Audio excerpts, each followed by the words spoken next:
Welcome to LSAT Unplugged. Thank you so much, Steve, for having me. It's great to be with you now. You're an attorney, you're working out there in the world, and you've helped many others through the process as well. I'm hoping you can share a little bit of career advice for folks who are looking to go to law school, folks who are in law school looking to go off on their journeys afterwards. What advice do you have? And maybe you could share a bit about your own story to kind of inform this. What got you to where you are today? Yeah, sure. So, Steve, I was actually one of those young gals who in high school, I participated in my youth and government program. I was actually president of my youth and government chapter in my high school. And we appeared before the mock Supreme Court in the Ohio Supreme Court chambers. And my partner and I were first and second chair of this case. And we actually, our side won the case in the mock trial. And I thought, there's something to this. I might actually enjoy being a lawyer, and I might actually be halfway decent at it. So what happened from there is I went to college, and I was a political science major in the honors program of Miami University in Ohio. And I just always knew that I wanted to focus on the area of healthcare law. I had taken a lot of bioethics honors courses in college, and I was just fascinated with the idea of law and ethics. So I went to Case Western Reserve Law School in Cleveland, Ohio, which had one of the top 3 ranked health law programs in the country, and took advantage of all their health law classes. So for me, in my own journey, I always had sort of known it was something I want to do, but I do recognize that not everyone has that calling right away.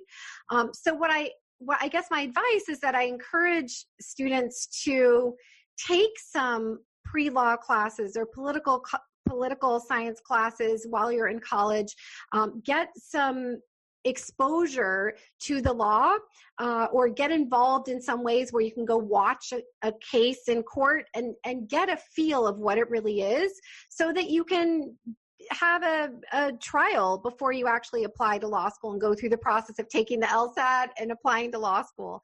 But if you have that calling, follow it. And if you're exploring, then I encourage you just to actually dive into taking some classes or having some experiences to test it out and see if it's a good fit for you. Thanks for that, Lisa. That is some great advice. Now, before we hit record, we were talking a bit about non-traditional career paths with a law degree. And I see so many folks out there in the world who went to law school, but they're doing completely different things. And so I'm wondering if you could speak a bit about the idea of going to law school and then maybe deciding to take a different path, but still have law school be worth it in some way, still benefit from the JD. Totally. In fact, that is my journey, Steve. So here's what happened. After I went to Case Western Reserve Law School and I really focused on healthcare law, I was the managing editor of the Health Law Journal. I had an internship in Washington, D.C. when I was in law school, working on Capitol Hill and working with healthcare legislation. And once I got out, I did get a job in the top health law firm in the state of Ohio. And I was very honored. It was a big firm with mahogany walls and a cushy paycheck. And it was exactly what I had wanted. And I worked there for several years and got great training. And there came a point where I realized that the big firm life and lifestyle was not the best suited for me. And I'm sure they felt the same way. It wasn't a match. And so I actually left. I left the firm and I didn't quite know what I wanted to do next. I was in my early 30s. I knew that I had valued my legal education and I valued my law firm experience. So what I did was something entirely different. I went to work in nonprofit. And a lot of people were surprised to hear that, right? But I worked in major gifts and planned giving of a large nonprofit where I helped people basically make charitable gifts through their wills or their trusts, and worked with the endowment and helped raise money for charity, which felt really good to me. It was helpful that I was a lawyer. It was helpful that I had those credentials as a lawyer, but I didn't have to be a lawyer in that job. And I worked in nonprofit for over a decade, and it served me really well. I traveled around the city and then I traveled around the country and raised money. And, over the course of my nonprofit work, I raised over $32 million for charity. So even though I am a lawyer and was a lawyer at the time, I still felt like I was helping the world in a significant way without practicing law. And then a funny thing happened. I actually had always had this interest in health and wellness, which is part of the reason why I wanted to be a healthcare lawyer. So I became a health coach through a school called the Institute of Integrative Nutrition. And I also became a life coach through Coach U. And I actually hung out my shingle for a while as a health and life coach. And what was so strange is that my health and life coaching clients would say to me, and my peers would say, but Lisa, you're a lawyer. Wait a minute. This is great that you're a coach and you're helping people how to, drink green smoothies and live a healthy lifestyle. But wait a minute, you're a lawyer. So in working with my own coach, I discovered that I actually wanted to practice law again. So I reinstated my license after years of not having an active license. And I decided I wanted to approach law with a slightly different style, and that I wanted to actually bring more love into the law, which is not something that you hear of often. And I also align legal steps with the chakras because I wanted to bring some spirituality into the law. So this is a totally unique and different way to practice law that I actually wondered if lawyers would think I was crazy to do it this way.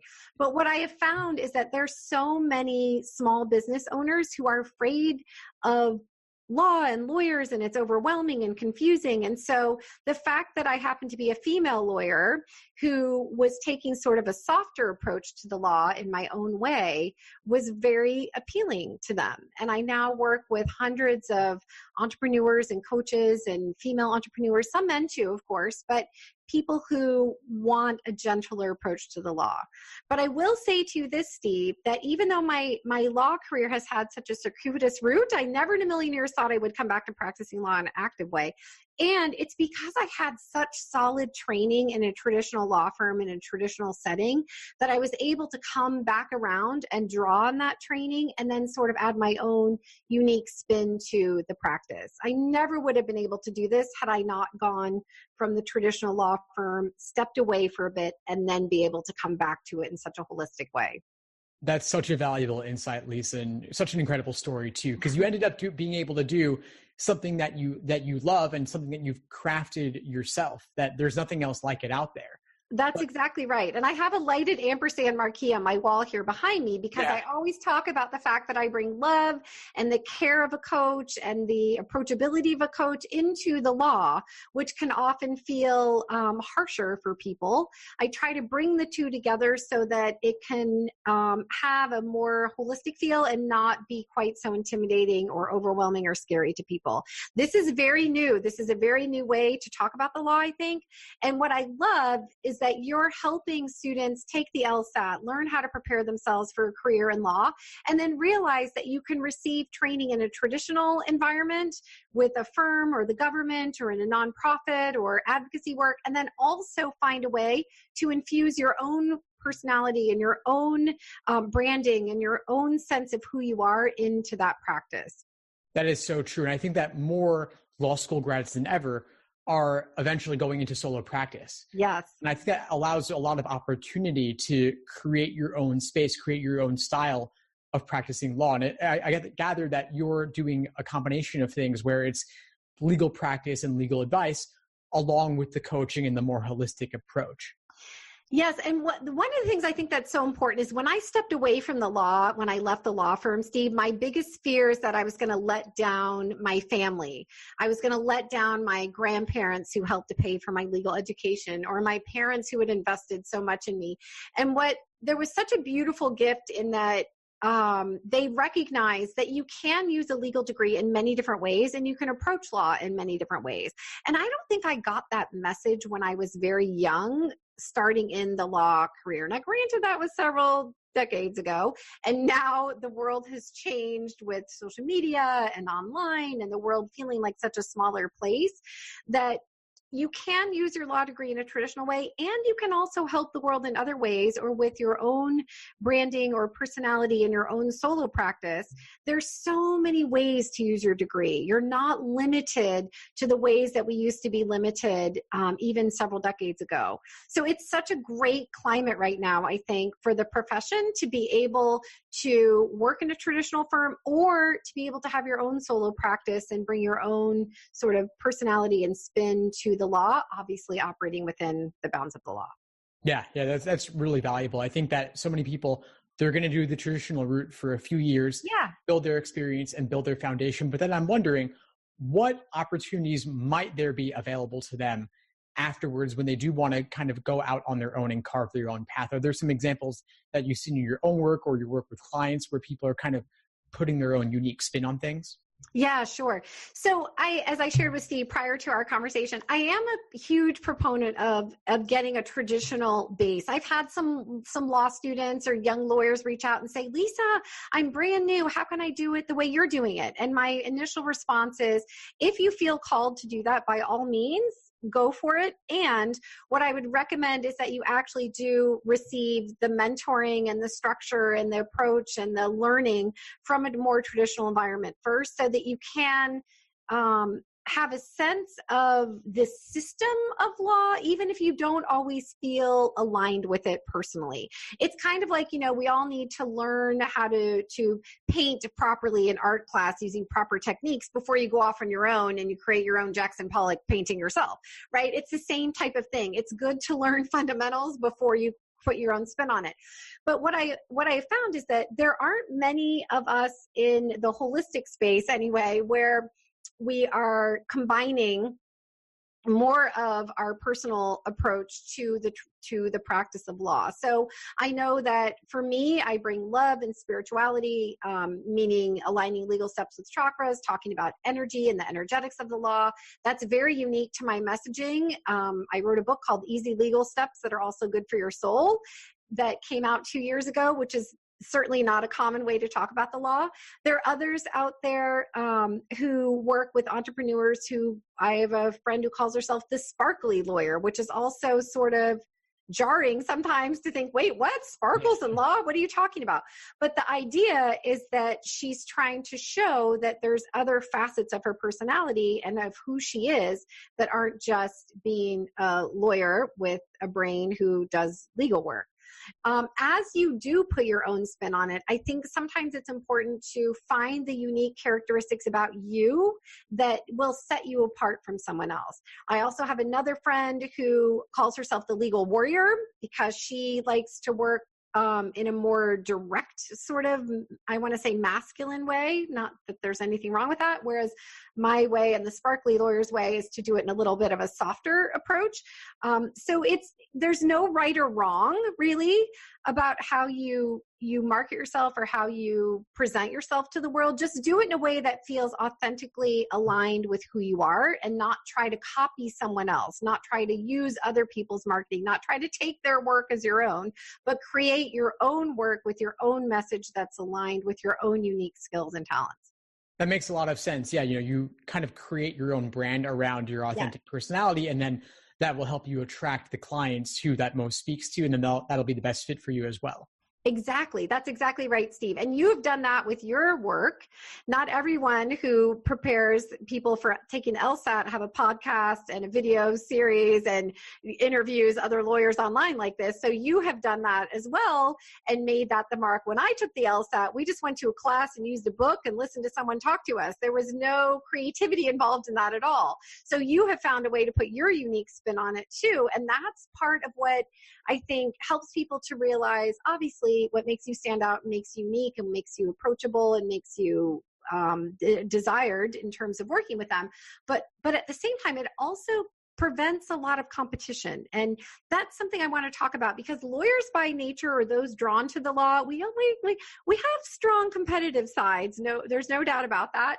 And one of the things that I think is so important that I've learned as I've grown is that when you're in your lane, and you are truly offering marketing and messaging and sharing what you do in a way that is uniquely aligned with your strengths and talents, there's no one else like you in the world. There's no other lawyer or no other LSAT educator or no other person out there who has your background and your passions and your voice and your talents and your care that can express themselves the way that you can. And the more that you get super clear on bringing different parts of you into your work, the less you are going to be confused with any other lawyer or brand. And also there's not a lot of competition because you're unique.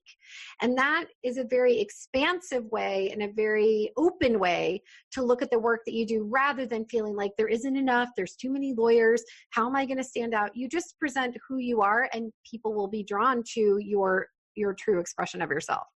I love it. That is such valuable advice. And I suppose it's never too early to start that process of getting to know yourself better. That's right. Well, this is the coach in me coming out a little bit, right? Not just the lawyer, but that's who I am. I am a holistic health and life coach on the one hand, and a lawyer on the other hand. And the two come together, but that's also part of what makes me unique. And I think you're right, whether you're in high school or you're in college preparing to take your exams, or whether you're applying to law school down the road, whatever it is, the more that you're right. So you're so right, Steve, the more that you can figure out what do I really care about? What is important to me? How do I want to be known? How do I want to show up in the world? What are my values?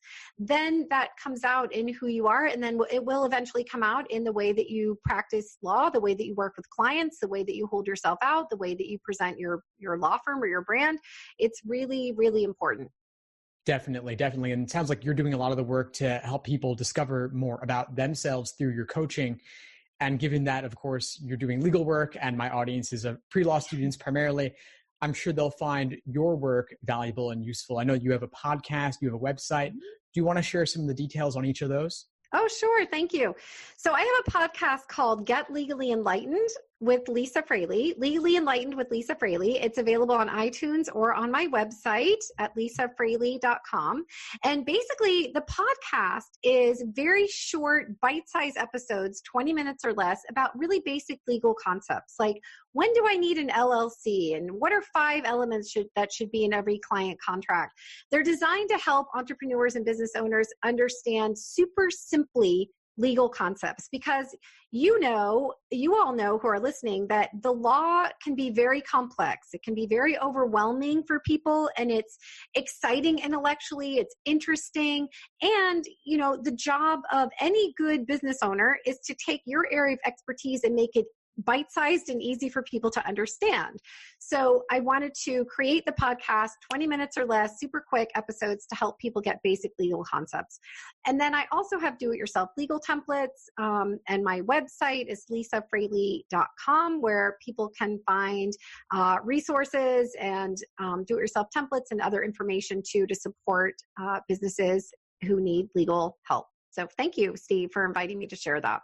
Well, thank you, Lisa. It sounds like that's an amazing resource. I love that you're boiling down the law and making it so simple. I try to do the same with the LSAT, which is also a pretty complex topic. And totally, things are scary at first, but if you just use plain English, make it as simple as possible. I love that you're keeping it 20 minutes or less, just for the layperson really, to help them get a better sense of what they need to know when they need to know it. And I think that for future law students who want to better understand the law before they go down that path, I think you're offering a great resource there too. Thank you. Well, and Steve, honestly, that's also why I wrote my book, which is Easy Legal Steps That Are Also Good for Your Soul, which you can find on Amazon or through my website.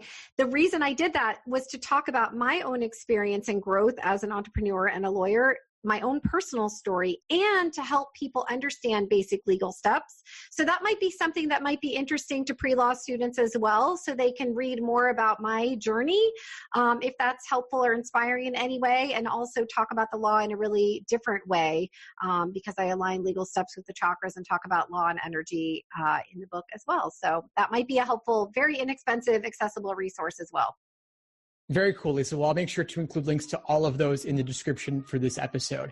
Great. But thank you again for taking the time to speak with us today, Lisa. Really appreciate it. Oh, my pleasure, Steve. And thank you so much for the work that you're doing to help people become educated and not scared of taking the LSAT, and to move forward with their desire to go to law school if that is their dream or wish. We need more people like you making the LSAT easy to understand and approachable. And so thank you for the work that you do as well. Really nice of you to say, Lisa. Well, again, all the best and take care. Thank you.